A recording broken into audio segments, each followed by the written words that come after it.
One of my most recent homework assignment, well, let me give a little back. So, I am an architect student, very beginning, very beginning. I'm very green, very raw. So one of, we're starting to learn about materials like concrete, masonry, wood, glass, plastic. And we were supposed to pick one of those materials so we could test it out. And then write about it. So that morning that I read about that homework assignment, I actually was filling up our dishwasher with one of, and I broke one of our glass cups, which honestly, it hurt me so much, not because I got cut, because I love these glasses, like, it was like missing, and it was so beautiful, but it was so perfect for my homework assignment. So, we were supposed to actually test it out and break stuff and put fire and stuff like that in. It's glass. I know how it functions, so I lied a little bit about it. So technically, I did put pressure and I broke it. So I did do that test accidental. Let me show you how my assignment turned out. I was supposed to do it on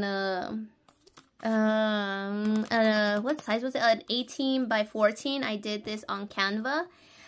So I took a picture of my hand with this. So this is the picture of my hand, and I put a glass. What it's made. Glass is made of natural and raw. And sorry if it's dirty. My screen, I haven't cleaned my screen protector, but honestly, it just helps sew out for me, so that way it isn't that bright. And I have it all the way up. So glass is made of natural and raw material, silica sand, soda ash, and limestone, which is melted at high temperature to form a liquid, which form that could be done into shape and design. So aroma.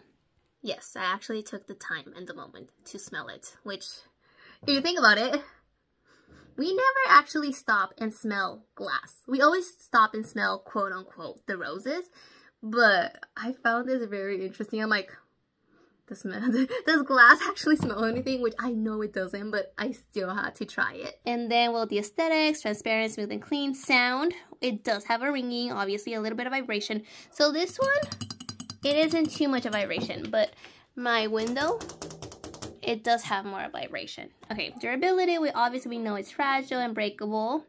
But it can very much melt with high temperatures. So I have been to Laguna Beach, California. It's actually known for very artistic places.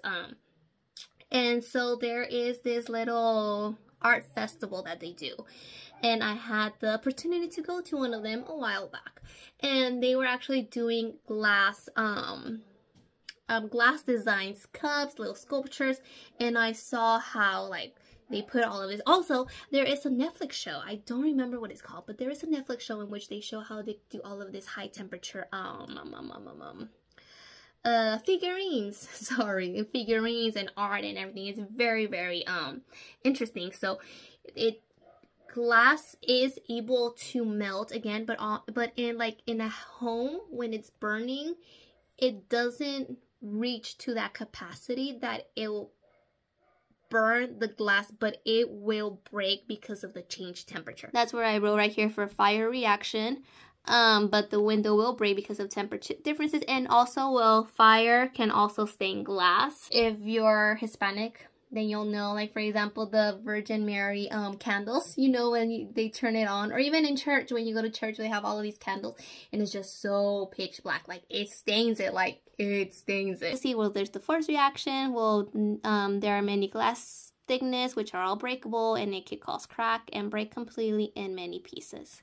So, yeah, look how pretty! This is my oh, what's that sound? This is a work of art. Dun dun dun dun.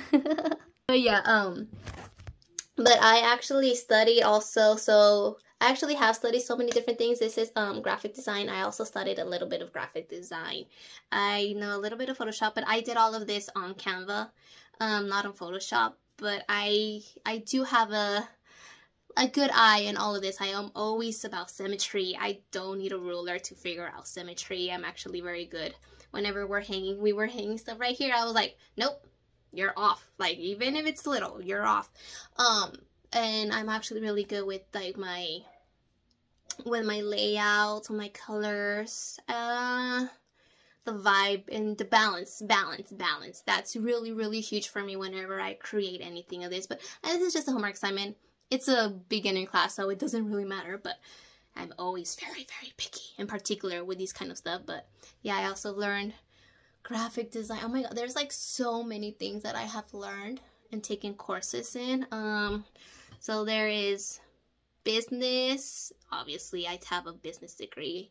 There's this business, how to do web pages, SEO, marketing, how to do coding for an application, which, trust me, no, don't even ask me about it, because it is so difficult. Once you know how to do coding, that language, yeah, it's easy peasy. But oh my gosh, no. Trust me, like, wow. For those who know how to do coding and all of that, like, wow. Like, it's a whole different language, seriously. Like, kudos to you.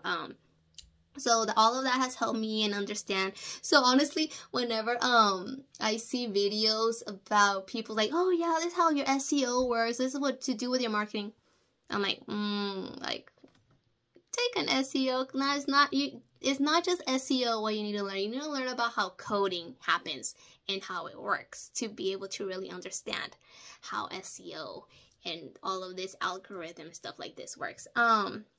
But yeah, that's my little 411 on my nerdy side. Alright, so I think that's what I've had to share with you guys about my homework assignments. And if I forget anything, I'll do another video.